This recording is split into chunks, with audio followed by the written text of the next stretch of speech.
Deuteronômio, capítulos 21 e 22. Quando estiverem na terra que o Senhor seu Deus lhes dá, e alguém for encontrado morto no campo e não se saiba quem o matou, as autoridades e os juízes medirão a distância do local onde está o cadáver até as cidades vizinhas. Quando se determinar qual é a cidade mais próxima, as autoridades da cidade escolherão do rebanho uma novilha que nunca tenha sido usada para trabalhar no campo e nunca tenha puxado um arado. Levarão a novilha a um vale que não tenha sido lavrado nem semeado e pelo qual passe um ribeiro. Ali no vale quebrarão o pescoço da novilha. Os sacerdotes levitas se aproximarão, pois o Senhor seu Deus os escolheu para servirem diante dele e pronunciarem bênçãos em seu nome. Cabe a eles decidir todos os cargos legais e criminais. As autoridades daquela cidade lavarão as mãos sobre a novilha cujo pescoço foi quebrado e dirão: nossas mãos não derramaram o sangue dessa pessoa, nem vimos o crime acontecer. Ó Senhor, perdoa o teu povo Israel, o qual libertaste. Não culpes o teu povo pela morte de um inocente. Assim, serão absolvidos da culpa pelo sangue da pessoa. Desse modo, vocês removerão do seu meio a culpa pela morte da vítima e farão o que é certo aos olhos do Senhor. Quando vocês saírem para guerrear contra seus inimigos e o Senhor seu Deus entregá-los em suas mãos e vocês os fizerem prisioneiros, pode acontecer de algum de vocês vir uma mulher bonita entre os cativos, sentir-se atraído por ela e desejar casar-se com ela. Nesse caso, leve-a para casa, onde ela raspará a cabeça, cortará as unhas, trocará as roupas que estava usando quando for capturada. Ela ficará em sua casa, mas você deixará que ela fique de luto pelo pai e pela mãe por um mês inteiro. Depois disso, você se casará com ela. Passará a ser seu marido e ela será sua esposa. Se depois do casamento ela não o agradar, liberte-a. Não a venda nem a trate como escrava, pois você a humilhou. Se um homem tiver duas esposas e amar apenas uma delas, mas ambas lhe derem filhos homens, e o filho mais velho for da esposa que ele não ama, quando dividir sua herança, o homem não poderá dar a porção maior ao filho da esposa amada, como se esse fosse o filho mais velho. Terá de reconhecer os direitos do filho mais velho da esposa não amada, dando-lhe a porção dobrada. Ele é o primeiro filho do vigor do seu pai, e os direitos do filho mais velho lhe pertencem.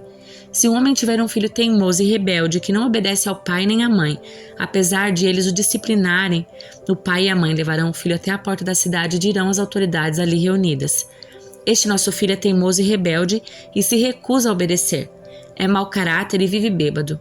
Então, todos os homens da cidade o executarão por apedrejamento.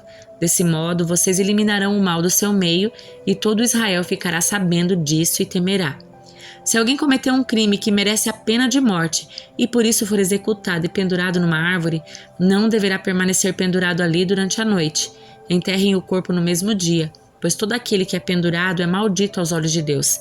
Desse modo, vocês evitarão a contaminação da terra que o Senhor seu Deus lhes dá como herança. Se você vir solto por aí o boi ou ovelha de um israelita, não fuja da sua responsabilidade. Devolva o animal ao seu dono. Se o dono não morar por perto ou se você não o conhecer, leve o animal para sua casa e fique com ele até o dono vir procurá-lo. Então devolva o animal. Faça o mesmo se encontrar um jumento, uma peça de roupa ou qualquer outra coisa que alguém tenha perdido. Não fuja da sua responsabilidade. Se você vir o jumento ou o boi de um israelita caído no caminho, não o ignore. Vá e ajude o dono a levar o animal. A mulher não deve usar roupas de homem e o homem não deve usar roupas de mulher. Quem age desse modo é detestável aos olhos do Senhor seu Deus. Se acontecer de você encontrar um ninho de um pássaro numa árvore ou no chão e houver nele filhotes ou ovos que a mãe esteja chocando, não leve a mãe junto com os filhotes. Leve os filhotes, mas deixe a mãe para que você prospere e tenha vida longa. Quando você construir uma casa nova, coloque um parapeito em torno do terraço. Desse modo, se alguém cair do terraço, você e sua família não serão culpados pela morte da vítima. Não plantem nenhuma outra semente entre as videiras em seu vinhedo. Se o fizerem, estarão proibidos de usar tanto as uvas desse vinhedo como o fruto da outra plantação que semearam. Não arem a terra com um boi e um jumento presos ao mesmo jugo. Não usem roupas feitas de fios de lã e linho entrelaçados. Coloquem franjas nas 4 pontas do manto com o qual vocês se cobrem. Se um homem se casar com uma mulher e depois de ter relações com ela, rejeitá-la e acusá-la publicamente de conduta vergonhosa, dizendo: quando me casei com esta mulher, descobri que ela não era virgem, então o pai e a mãe da mulher levarão a prova da virgindade da filha até a porta da cidade, onde as autoridades estarão reunidas. O pai lhes dirá: dei minha filha em casamento a este homem e agora ele a rejeitou. Acusou-a de conduta vergonhosa, dizendo: descobri que sua filha não era virgem. Aqui está, porém, a prova da virgindade da minha filha. Então os pais estenderão o lençol da filha diante das autoridades, e eles pegarão o homem e o castigarão. Também lhe aplicarão uma multa de 100 peças de prata que ele pagará ao pai da mulher, uma vez que acusou publicamente de conduta vergonhosa uma virgem de Israel. Ela continuará a ser esposa do homem e ele jamais poderá se divorciar dela. Mas se as acusações do homem forem verdadeiras e ele puder provar que a mulher não era virgem, então ela será levada até a porta da casa do seu pai e ali será executada por apedrejamento pelos homens da cidade. Ela cometeu um crime vergonhoso em Israel, praticando imoralidade sexual enquanto vivia na casa dos seus pais. Desse modo, vocês eliminarão o mal do seu meio. Se um homem for flagrado cometendo adultério, ele e a mulher terão de morrer. Desse modo, vocês eliminarão o mal do meio de Israel. Se um homem encontrar uma moça virgem prometida em casamento e tiver relações sexuais com ela dentro da cidade, levem os dois para a porta da cidade e executem-nos por apedrejamento. A mulher é culpada porque não gritou por socorro e o homem deverá morrer porque humilhou a esposa de outro homem. Desse modo, vocês eliminarão o mal do seu meio. Mas se o homem encontrar a moça prometida em casamento no campo e a violentar, somente o homem deverá ser morto. Não façam nada à moça, não cometeu crime algum que mereça a pena de morte. É tão inocente quanto uma vítima de homicídio. Uma vez que o homem a violentou no campo, deve-se presumir que ela gritou, mas não houve quem a socorresse. Se um homem tiver relações com uma moça virgem, mas que não esteja prometida em casamento, e eles forem descobertos, o homem pagará ao pai da moça 50 peças de prata, uma vez que ele humilhou a moça, se casará com ela e jamais poderá se divorciar. Nenhum homem tomará por mulher alguém que foi esposa do seu pai, pois isso desonraria seu pai. Livro de Jó, capítulo 13. Vi tudo isso com os próprios olhos, ouvi com os próprios ouvidos e agora entendo. O que vocês sabem eu também sei, não são melhores que eu. Quero falar diretamente com o Todo-Poderoso. Quero defender minha causa diante de Deus. Vocês me difamam com mentiras, são médicos incapazes de curar. Se ao menos se calassem, é a atitude mais sábia que poderiam tomar. Ouçam minha defesa, prestem atenção aos meus argumentos. Vocês querem defender Deus com mentiras? Apresentam argumentos desonestos em nome dele? Distorcem seu testemunho em favor dele? Acaso são advogados de Deus? O que acontecerá quando ele decidir investigá-los? Conseguirão enganá-lo como enganam qualquer pessoa? Não. Certamente ele os repreenderá se distorcerem às escondidas seu testemunho em favor dele. Acaso a majestade dele não os aterrorizará? O terror dele não cairá sobre vocês? Suas frases feitas valem tanto quanto cinzas. Sua defesa é fraca como um pote de barro.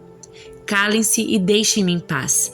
Permitam-me falar e eu arcarei com as consequências. Sim, porei minha vida em risco e direi o que penso de fato. Ainda que Deus me mate, Ele é minha única esperança. Apresentarei a Ele minha causa. Isto, porém, é o que me salvará. Não sou ímpio. Se o fosse, não poderia me colocar diante dele. Escutem bem o que vou dizer, ouçam com atenção. Preparei minha defesa, serei declarado inocente. Quem pode discutir comigo a esse respeito? E se provarem que estou errado, me calarei e morrerei. Ó Deus, concede-me essas duas coisas e não me esconderei de ti. Remove tua mão de cima de mim e não me assustes com tua temível presença. Chama-me e eu responderei. Ou permita que eu fale e responde-me. Diga-me o que eu fiz de errado. Mostra-me a minha rebeldia e meu pecado. Por que te afastas de mim? Por que me tratas como teu inimigo? Atormentarias uma folha soprada pelo vento? Perseguirias a palha seca? Escreves acusações amargas contra mim e trazes à tona os pecados da minha juventude. Prendes meus pés com correntes. Vigias todos os meus caminhos e examinas todas as minhas pegadas. Eu me consumo como madeira que apodrece, como roupa comida pela traça. Evangelho de João, capítulo 20. No primeiro dia da semana, bem cedo, enquanto ainda estava escuro, Maria Madalena foi ao túmulo e viu que a pedra da entrada tinha sido removida. Correu e encontrou Simão Pedro e outro discípulo, aquele a quem Jesus amava, e disse: Tiraram do túmulo o corpo do Senhor e não sabemos onde o colocaram. Pedro e o outro discípulo foram ao túmulo. Os dois corriam, mas o outro discípulo foi mais rápido que Pedro e chegou primeiro ao túmulo. Abaixou-se, olhou para dentro e viu ali as faixas de linho, mas não entrou. Então Simão Pedro chegou e entrou. Também viu ali as faixas de linho e notou que o pano que cobria a cabeça de Jesus estava dobrado e colocado à parte. O discípulo que havia chegado primeiro ao túmulo também entrou, viu e creu, pois até então não haviam compreendido as Escrituras segundo as quais era necessário que Jesus ressuscitasse dos mortos. Os discípulos voltaram para casa. Maria estava do lado de fora do túmulo. Chorando, abaixou-se, olhou para dentro e viu 2 anjos vestidos de branco, sentados à cabeceira e aos pés do lugar onde tinha estado o corpo de Jesus. Os anjos lhe perguntaram: Mulher, por que você está chorando?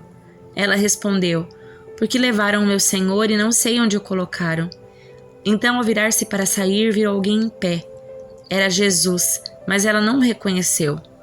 Mulher, por que está chorando? Perguntou ele. A quem você procura? Pensando que fosse o jardineiro, ela disse: Se o Senhor o levou embora, diga-me onde colocou e eu irei buscá-lo. Maria, disse Jesus. Ela se voltou para ele e exclamou: Rabone, que em aramaico quer dizer mestre. Jesus lhe disse: Não se agarre a mim, pois ainda não subi ao Pai, mas vá procurar meus irmãos e diga-lhes: Eu vou subir para meu Pai e Pai de vocês, para meu Deus e Deus de vocês. Maria Madalena encontrou os discípulos e lhes disse: Vi o Senhor. Então contou o que Jesus tinha falado. Ao entardecer daquele primeiro dia da semana, os discípulos estavam reunidos com as portas trancadas por medo dos líderes judeus. De repente, Jesus surgiu do meio deles e disse: Paz seja com vocês. Enquanto falava, mostrou-lhe as feridas das mãos e no lado. Eles se encheram de alegria quando viram o Senhor. Mais uma vez ele disse: Paz seja com vocês. Assim como o Pai me enviou, eu os envio. Então soprou sobre eles e disse: Recebam o Espírito Santo. Se vocês perdoarem os pecados de alguém, eles estarão perdoados. Se não perdoarem, eles não estarão perdoados. Um dos 12, Tomé, apelidado de Gêmeo, não estava com os outros quando Jesus surgiu do meio deles. Eles lhe disseram: Vimos o Senhor. Ele, porém, respondeu: Não acreditarei se não vir as marcas dos pregos em suas mãos e não puser os meus dedos nelas e minha mão na marca em seu lado. 8 dias depois, os discípulos estavam juntos novamente e dessa vez Tomé estava com eles. As portas estavam trancadas, mas de repente, como antes, Jesus surgiu no meio deles. Paz seja com vocês, disse ele. Então disse a Tomé: Ponha seu dedo aqui e veja minhas mãos. Ponha sua mão na marca em meu lado. Não seja incrédulo, creia. Meu Senhor e meu Deus, disse Tomé. Então Jesus lhe disse: Você crê porque me viu. Felizes são aqueles que creem sem ver. Os discípulos viram Jesus fazer muitos outros sinais, além dos que se encontram registrados nesse livro. Estes, porém, estão registrados para que vocês creiam que Jesus é o Cristo, Filho de Deus, e para que, crendo nele, tenham vida pelo poder do seu nome.